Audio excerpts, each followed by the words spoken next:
अस्सलाम वालेकुम। Human brain एक कॉम्प्लेक्स ऑर्गन है जो हमारे स्कल में पैक्ड होता है। ये हमारे बॉडी फंक्शंस को 5 सेंसेस यानी कि साइट, स्मेल, टच, टेस्ट और हियरिंग के थ्रू मिलने वाली इंफॉर्मेशन को प्रोसेस करके कंट्रोल करता है। ये बेसिकली इंफॉर्मेशन को इस तरह असेंबल करता है कि हम उसे आसानी से समझ जाएं। एवरेज एडल्ट ब्रेन का वेट तकरीबन 3 पाउंड्स तक होता है। ब्रेन और स्पाइनल कॉर्ड दोनों मिलकर हमारी बॉडी का सेंट्रल नर्वस सिस्टम यानी कि सीएनएस बनाते हैं। क्योंकि ब्रेन एक वाइटल बॉडी ऑर्गन है, इसलिए ये एक थिक प्रोटेक्टिव बोन यानी कि स्कल और मेनिंजीज में पैक्ड होता है।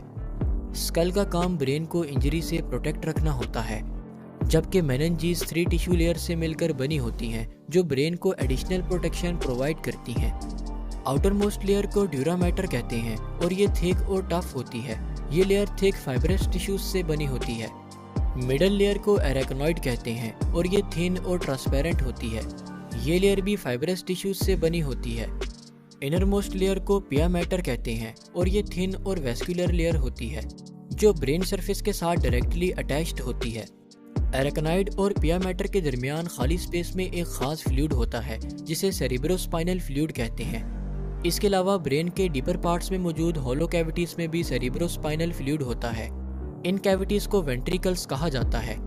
ब्रेन में टोटल 4 वेंट्रिकल्स होती हैं और इनमें मौजूद फ्लूइड ब्रेन और स्पाइनल कॉर्ड को इंजरी के वक्त कुशनिंग प्रोवाइड करता है। तो आइए अब ब्रेन की सेलुलर कंपोजिशन पर बात करते हैं। ब्रेन 2 तरह के सेल्स से बना होता है, जिनमें नर्व सेल्स जिन्हें न्यूरॉन्स भी कहा जाता है और ग्लिया सेल्स शामिल हैं। न्यूरॉन सेल्स इलेक्ट्रिकल और केमिकल सिग्नल्स की मदद से इंफॉर्मेशन ट्रांसफ़र करते हैं। ब्रेन में तकरीबन 100 बिलियन न्यूरॉन्स पाए जाते हैं, जबकि ग्लिया सेल्स न्यूरॉन्स को नरिशमेंट, प्रोटेक्शन और स्ट्रक्चरल सपोर्ट प्रोवाइड करते हैं। बॉडी में ग्लिया सेल्स की तादाद न्यूरॉन से तकरीबन 10 से 15 दफ़ा ज़्यादा होती है। अगर ब्रेन को 2 बराबर हिस्सों में तकसीम किया जाए तो ब्रेन में 2 मुख्तलिफ पोर्शंस नज़र आते हैं, जिन्हें ग्रे और वाइट मैटर कहते हैं।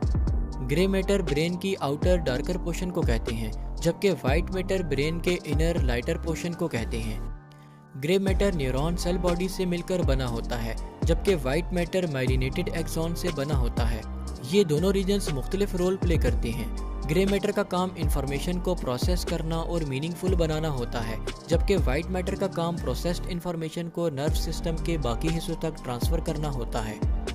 अब हम ब्रेन के हर पार्ट को डिटेल में डिस्कस करेंगे।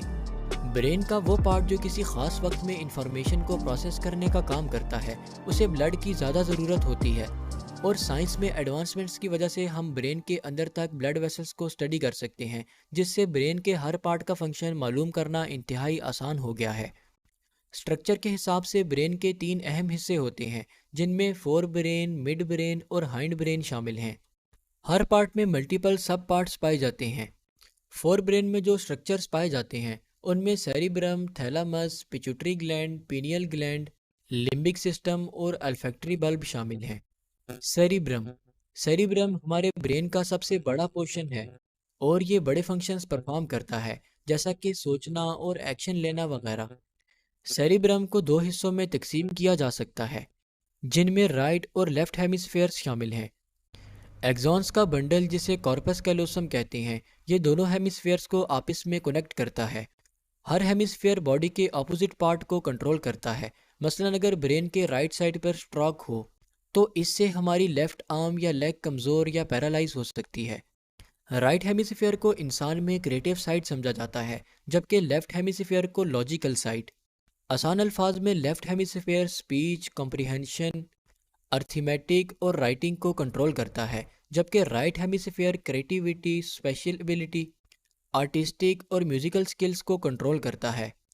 सेरिब्रम के 2 रीजन्स होते हैं, जिनमें आउटर डार्कर रीजन को सेरिब्रल कॉर्टेक्स, जबकि इनर वाइटिश रीजन को सेरिब्रल मेड्यूला कहते हैं। कॉर्टेक्स सेरिब्रम के सरफेस को कॉर्टेक्स कहते हैं। ये हिल्स और वैलीज की तरह फोल्डेड अपीयरेंस में नजर आता है। न्यूरॉन सेल्स बॉडीज की वजह से कॉर्टेक्स का कलर ग्रे होता है। आप सेरिब्रल कॉर्टेक्स को ऑरेंज पील की तरह समझ सकते हैं। इमेजिन करें कि ग्रे मैटर ऑरेंज पील की तरह हो, तो इसके अंदर का पोर्शन मेड्यूला वाइट मैटर होगा। कॉर्टेक्स की कंप्लीट फोल्डिंग ब्रेन के सरफेस एरिया को इंक्रीज करती है, जिससे से ज़्यादा न्यूरॉन्स स्कल के अंदर फिट हो सकते हैं और ज़्यादा फंक्शंस परफॉर्म कर सकते हैं। कॉर्टेक्स के हर फोल्ड को जाइरस कहते हैं और हर फोल्ड के दरमियान ग्रूव यानी कि खाली जगह को सल्कस कहते हैं। कॉर्टेक्स में कुछ लार्जर ग्रूव्स भी पाए जाते हैं जिन्हें फिशर्स यानी कि होलो ओपनिंग कहते हैं। लार्जर ग्रूव सेरिब्रम को 4 बड़े हिस्सों में तकसीम करते हैं जिन्हें लोब कहा जाता है। हर लोब एक खास फंक्शन परफॉर्म करता है। Frontal lobe. Frontal lobe brain का लार्जेस्ट लोब समझा जाता है और ये हेड के फ्रंट रीजन में पाया जाता है। ये पैराइटल लोब से सेंट्रल फिशर्स जबकि टेम्पोरल लोब से लेटरल फिशर्स के थ्रू अलग हुआ होता है। फंक्शंस के हिसाब से कॉर्टेक्स का फ्रंटल पार्ट 3 हिस्सों से तकसीम हुआ होता है जिनमें प्रीफ्रंटल कॉर्टेक्स, मोटर कॉर्टेक्स और ब्रोकास एरिया शामिल हैं। Prefrontal cortex. Prefrontal cortex frontal lobe के फ्रंट पर वाक़या होता है। ये पार्ट इंटेलेक्चुअल और इमोशनल इंफॉर्मेशन की प्रोसेस का काम करता है जिनमें एग्रेशन, डिसीजन मेकिंग और जजमेंट शामिल हैं। मसलन अगर आप कंजेस्टेड एरिया में ड्राइव कर रहे हैं तो आपको छोटे से वक्त में बहुत सी इंफॉर्मेशन प्रोसेस करनी होती है जिसके लिए प्रीफ्रंटल लोब को मुसलसल एक्टिव रहना पड़ता है ताकि आपको हर स्टेप पर जजमेंट में आसानी हो सके। मोटर कॉर्टेक्स फ्रंटल लोब का वो पोर्शन है जो प्रीफ्रंटल कॉर्टेक्स की बैक पर मौजूद होता है। मोटर कॉर्टेक्स का अहम फंक्शन बॉडी मूवमेंट को कंट्रोल करना होता है। मसलन अगर आप टेबल से बुक उठाने के लिए हाथ मूव करते हैं तो ये मोटर कॉर्टेक्स के सिग्नल्स होते हैं जो आपके आर्म मसल्स को इस तरह एक सीक्वेंस में मूव करते हैं कि बुक लिफ्टिंग आसान हो सके। ब्रोकास एरिया को मोटर स्पीच एरिया भी कहा जाता है। ये मोटर कॉर्टेक्स के करीब होता है और ये स्पीच प्रोडक्शन में इस्तेमाल होता है। ये एरिया स्पीकिंग के दौरान हमारे ब्रीथिंग पैटर्न्स और वोकल कॉर्ड्स को रेगुलेट करता है। आसान अल्फाज में हम कह सकते हैं कि frontal lobe voluntary movements, expressive language और हाई लेवल के एग्जीक्यूटिव फंक्शंस जैसा कि जजमेंट वगैरह को कंट्रोल करता है। पैराइटल लोब फ्रंटल लोब के बिल्कुल बैक पर मौजूद होता है और फ्रंटल लोब से सेंट्रल सल्कस के थ्रू अलग हुआ होता है। पैराइटल लोब को 3 रीजन्स में तकसीम किया जा सकता है जिनमें इनर मोस्ट पोर्शन को पोस्ट सेंट्रल जाइरस कहते हैं। फंक्शन के हिसाब से post central gyrus temperature, pain, vibration और फाइन टच के लिए सेंसरी रिसेप्टर से सिग्नल रिसीव करवाता है। इस तरह देखा जाए तो पोस्ट सेंट्रल जाइरस ज़्यादातर सेंसरी टाइप की इंफॉर्मेशन को प्रोसेस करने का काम करता है, जैसे कि जब हम किसी चीज़ को टच करते हैं तो ये इंप्रेशन पैदा होना कि ये गर्म है या ठंडा या फिर फ्लैट है या राउंड, तो ये सब पोस्ट सेंट्रल जाइरस से कंट्रोल होता है। इसके अलावा पैराइटल लोब के 2 हिस्से हैं जिनमें सुपीरियर और इन्फीरियर पैराइटल लोब्यूल्स शामिल हैं। सुपीरियर लोब्यूल सेंसरी और मोटर न्यूरॉन्स में कनेक्शन का काम करता है, जैसा कि सेंसरी सिग्नल सुपीरियर लोब्यूल की मदद से मोटर फंक्शन को किसी खास डायरेक्शन में एक्टिवेट करते हैं, लाइक ड्रिंकिंग वाटर। इसके अलावा सुपीरियर लोब्यूल शेप्स को मैनिपुलेट करने और कॉम्प्लेक्स शेप्स को स्पेसिफिक पैटर्न्स में करने के लिए भी हेल्प करता है। इस एबिलिटी को स्पेशल रीजनिंग एबिलिटी कहते हैं। पैराइटल लोब का तीसरा पोर्शन इन्फीरियर पैराइटल लोब्यूल है जो मैथमेटिकल ऑपरेशन सॉल्व करने में हेल्प करता है, जैसा कि मंथली इन्वेस्टमेंट्स और बिजनेस में टर्नओवर्स के कैलकुलेशंस वगैरह, और इसके अलावा लैंग्वेज को समझने में भी हेल्प करता है। टेम्पोरल लोब ब्रेन की साइड्स पर मौजूद होता है और ये फ्रंटल लोब से लैटरल फिशर्स के थ्रू अलग हुआ होता है। टेम्पोरल लोब में cortical region auditory information, visual processing और मेमोरी वगैरह को कंट्रोल करता है। टेम्पोरल लोब की डिवीजन्स में प्राइमरी ऑडिटरी कॉर्टेक्स जो हमारे कानों से ऑडिटरी इंफॉर्मेशन रिसीव और प्रोसेस करता है ताकि हमें समझ आ सके, मसलन हंसना, रोना और बोलना वगैरह। Visual processing. इसी तरह टेम्पोरल लोब के कुछ रीजन विजुअल प्रोसेसिंग में हमारी हेल्प करते हैं, जैसा कि faces, scenes, heating, cold, air conditioning, traffic etcetera. Memory. Temporal lobe में हिप्पोकैम्पस मौजूद होता है जो मेमोरी, लर्निंग और इमोशंस के लिए अहम समझा जाता है। इसके बारे में हम आगे डिस्कस करेंगे। Occipital lobe. ये लोब हमारे ब्रेन की बैक साइड पर मौजूद होता है और ये पैराइटल और टेम्पोरल लोब के साथ अटैच हुआ होता है। ऑसिपिटल लोब को विजुअल प्रोसेसिंग के लिए मेन सेंटर समझा जाता है। ये हमें कलर्स में डिफरेंशिएशन करने, फेसेस को रिकॉग्नाइज करने और डेप्थ परसेप्शन, जैसा कि किसी का आपकी तरफ आना या वापस जाना वगैरह। फोर ब्रेन के बाकी स्ट्रक्चर्स में थैलेमस, जो कि एक स्मॉल ओवर्ट स्ट्रक्चर होता है जो ब्रेन के सेंटर में मिड ब्रेन के एग्जैक्टली ऊपर पाया जाता है। थैलेमस रेगुलेटरी गेटवे होता है जो सेंसरी रिसेप्टर से इंफॉर्मेशन को ब्रेन में प्रॉपर रीजन्स तक ट्रांसफ़र करने का काम करता है।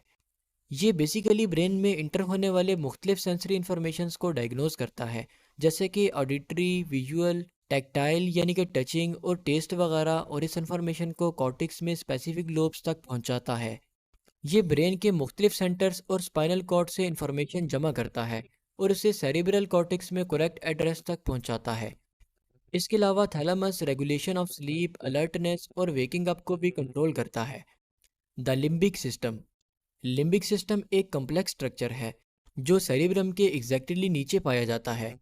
इस रीजन में हाइपोथैलेमस, हिपोकैम्पस और अमाइगडेला मौजूद होते हैं। हाइपोथैलेमस।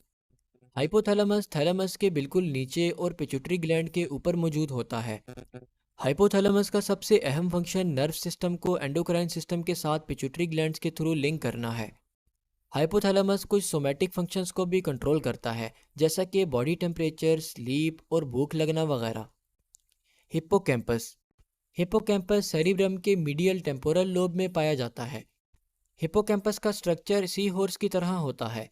हिप्पोकैम्पस का अहम रोल मेमोरी फॉर्मेशन है। यह खासकर न्यू मेमोरीज और इमोशंस और सेंसेस को कनेक्ट करने के लिए अहम रोल प्ले करता है, जैसा कि स्मेल एंड साउंड मेमोरीज। अगर किसी इलनेस की वजह से हिप्पोकैम्पस का एक या एक से ज़्यादा पार्ट्स डैमेज हो जाएं, जैसा कि अल्जाइमर डिजीज़, या फिर किसी एक्सीडेंट में हिप्पोकैम्पस डैमेज हो जाए, तो इससे मेमोरी लॉस और न्यू मेमोरी सेव नहीं हो सकती। एमिगडेला। एमिगडेला एक स्मॉल रफली राउंड स्ट्रक्चर होता है जो मीडियल टेम्पोरल लोब में हिप्पोकैम्पस के बिल्कुल फ्रंट पर पाया जाता है। एमिगडेला का काम इमोशनल और बिहेवियरल कैरेक्टर्स पैदा करना है, जैसा कि खौफ का एहसास, खुशी का एहसास और सोशल कम्युनिकेशन करना वगैरह। इसके अलावा एमिगडेला ब्रेन के रिवॉल्व सिस्टम के साथ भी कनेक्ट हुआ होता है, जैसा कि अच्छा खाना खाते वक्त या किसी से प्यार करते वक्त ये खुशी की फीलिंग पैदा करता है। और ये स्ट्रेस रिस्पांस में भी हेल्पफुल होता है, जैसे कि फ्लाइट एंड फाइट रिस्पांस, जैसे कि किसी डॉग बाइट की वजह से दोबारा डॉग्स के सामने अलर्ट होना वगैरह। अगर मैगडेला में कोई ज़ख्म हो जाए तो इससे पर्सन की एक्सप्रेशनबिलिटी और स्ट्रेस के वक्त कंट्रोल ख़त्म हो जाता है। Pituitary glands. Pituitary glands pea shaped glands होते हैं जो ब्रेन में हाइपोथैलेमस के साथ पिट्यूटरी स्टॉक के थ्रू अटैच्ड होते हैं। ये स्कल के बिल्कुल सेंटर में नोज ब्रिज के बिल्कुल बैक पर मौजूद होते हैं। पिट्यूटरी ग्लैंड्स का मेन फंक्शन नर्व सिस्टम को एंडोक्राइन सिस्टम के साथ लिंक करना है। ये बहुत से हार्मोन्स रिलीज करते हैं जो ग्रोथ, मेटाबॉलिज्म, सेक्सुअल डेवलपमेंट और रिप्रोडक्टिव सिस्टम में अहम रोल अदा करते हैं। Olfactory bulb. Olfactory bulb frontal lobe की इंफीरियर बॉटम साइड पर मौजूद होते हैं। ऑल्फैक्टरी बल्ब नोज से ब्रेन की तरफ इंफॉर्मेशन डिलीवर करते हैं और इसीलिए ये प्रॉपर सेंस ऑफ स्मेल के लिए बहुत ज़रूरी है। Pineal glands. Pineal glands third ventricle के साथ अटैच्ड होते हैं। ये मेलाटोनिन सिक्रीट करते हैं और बॉडी की इंटरनल ग्रोथ और सर्केडियन रिदम्स को रेगुलेट करते हैं। अगर पीनियल ग्लैंड्स प्रॉपरली काम ना कर रहे हों तो हमारे स्लीपिंग पैटर्न्स डिस्टर्ब हो जाते हैं, जो इंसोम्निया की वजह बनते हैं। पीनियल ग्लैंड सेक्सुअल डेवलपमेंट में भी कुछ रोल अदा करते हैं। Mid brain. Mid brain cerebral cortex के नीचे और हाइंड ब्रेन के ऊपर ब्रेन के सेंटर में मौजूद होता है। मिड ब्रेन ब्रेन का स्मॉलेस्ट रीजन है। मिड ब्रेन हमारे विजुअल और ऑडिटरी सिस्टम के लिए रिलाई स्टेशन का काम करता है। क्रेनियल नर्व्स के 12 पेयर्स में से 2 pairs of nerves exactly mid brain से निकलती नजर आती हैं, जिनमें ऑक्यूलोमोटर और ट्रोक्लियर नर्व्स शामिल हैं, जो आइज और आईलेट्स की मूवमेंट को कंट्रोल करती हैं। मिड ब्रेन के पार्ट्स में रेड न्यूक्लियस और सब्सटेंशिया निगरा बॉडी मूवमेंट को कंट्रोल करने का काम करते हैं, और इनमें large number of dopamine producing neurons मौजूद होते हैं। और सब्सटेंशिया निगरा से निकलने वाली नर्व्स की डिजनरेशन पार्किंसंस डिजीज़ की वजह बनती हैं। Hind brain. हाइंड ब्रेन हमारे ब्रेन के 3 अहम रीजन्स में से एक रीजन है जो ब्रेन के लोअर बैक पार्ट में मौजूद होता है। हाइंड ब्रेन के 3 अहम पार्ट्स होते हैं, जिनमें पोन्स, सेरिबेलम और मेड्यूला ऑब्लोंगेटा शामिल हैं। आपने यकीनन ब्रेन स्टेम के बारे में सुना होगा, जहां मिड ब्रेन, पोन्स और मेड्यूला आपस में ज्वाइन होते हैं। ये बेसिकली ब्रेन और स्पाइनल कॉर्ड के दरमियान इंफॉर्मेशन ट्रांसफ़र के लिए ब्रिज का काम करते हैं। सेरिबेलम। सेरिबेलम हाइंड ब्रेन का सबसे बड़ा पार्ट है। सेरिबेलम ब्रेन की बैक साइड पर ऑसिपिटल लोब के नीचे पाया जाता है। सेरिब्रल कॉर्टेक्स की तरह इसके भी 2 हेमिस्फीयर्स होते हैं। हर हेमिस्फीयर अपनी तरफ की हाफ साइड ऑफ बॉडी में मोटर एक्टिविटी को कंट्रोल करता है। सेरिबेलम बेसिकली मसल्स मूवमेंट को रेगुलेट और कोऑर्डिनेट करता है। पोस्चर और बैलेंस में हेल्प करता है। गॉड डायरेक्टेड और स्पॉन्टेनियस मूवमेंट को कोऑर्डिनेट करता है। और कुछ कॉग्निटिव फंक्शंस जैसा कि लैंग्वेज सीखना, बाइसाइकिल चलाना और म्यूज़िक बजाना वगैरह उनको कंट्रोल करता है। पोन्स पोन्स मेड्यूला और मिड ब्रेन के दरमियान पाया जाता है। देखने में पोन्स मेड्यूला का लार्ज सेक्शन लगता है, जबकि पोन्स ऑटोनोमिक नर्व सिस्टम में अहम रोल अदा करता है, जैसे कि ब्रीथिंग और डाइजेशन वगैरह। ये सेरिबलम और सेरिब्रम के दरमियान मोटर इन्फॉर्मेशन के लिए रिलाय का काम करता है। अगर पोन्स में इंजरी हो जाए तो इससे इम्पेयर्ड ब्रीथिंग और कोमा हो सकता है। Medulla oblongata medulla oblongata pons और स्पाइनल कॉर्ड के दरमियान मौजूद होता है, लिहाजा ये ब्रेन स्टेम का सबसे इन्फीरियर पोर्शन होता है। इसके फंक्शंस इनवॉलंटरी होते हैं और हम मेड्यूला ऑब्लोंगेटा के बिना ज़िंदा नहीं रह सकते, क्योंकि ये कुछ इंपॉर्टेंट फंक्शंस कंट्रोल करता है, जैसा कि breathing, blood pressure, cardiac rhythms और स्वेलविंग वगैरह। ब्रेन स्टेम का पार्ट होने की वजह से मेड्यूला ब्रेन से स्पाइनल कॉर्ड की तरफ नर्व मैसेजेस की ट्रांसपोर्टेशन का काम भी करता है। जैसा कि हमने ब्रेन के स्ट्रक्चर के बारे में स्टडी किया, तो आइए देखते हैं कि इन्फॉर्मेशन ब्रेन से बॉडी की तरफ कैसे ट्रांसमिट होती है। ब्रेन स्पाइनल कॉर्ड और क्रेनियल नर्व्स के 12 पेयर्स के थ्रू बॉडी के साथ हर वक्त कम्युनिकेशन में रहता है। Cranial nerves peripheral nervous system यानी कि पीएनएस का पार्ट हैं। क्रेनियल नर्व्स के 10 पेयर्स ब्रेन स्टेम से निकलकर hearing, eye movement, facial sensations, taste और स्वेलविंग और movement of face, neck, shoulders और टंग मसल्स को कंट्रोल करती है, जबकि स्मेल और विजन के लिए क्रेनियल नर्व्स सेरिब्रम से निकलती हैं। आखिर में आइए देखते हैं कि ब्रेन की प्रॉपर फंक्शनिंग के लिए ब्रेन को ब्लड सप्लाई कैसे होती है। ब्लड वेसल्स के दो सेट्स ब्रेन को ब्लड और ऑक्सीजन सप्लाई करते हैं, जिनमें वर्टिब्रल आर्टरीज और इंटरनल कैरोटिड आर्टरीज शामिल हैं, जबकि इंटरनल जैगुलर वेन्स को ब्रेन से हार्ट की तरफ ब्लड मूवमेंट के लिए अहम समझा जाता है। होप सो आज की इस वीडियो से आपको काफ़ी कुछ ज़रूर नया जानने को मिला हो।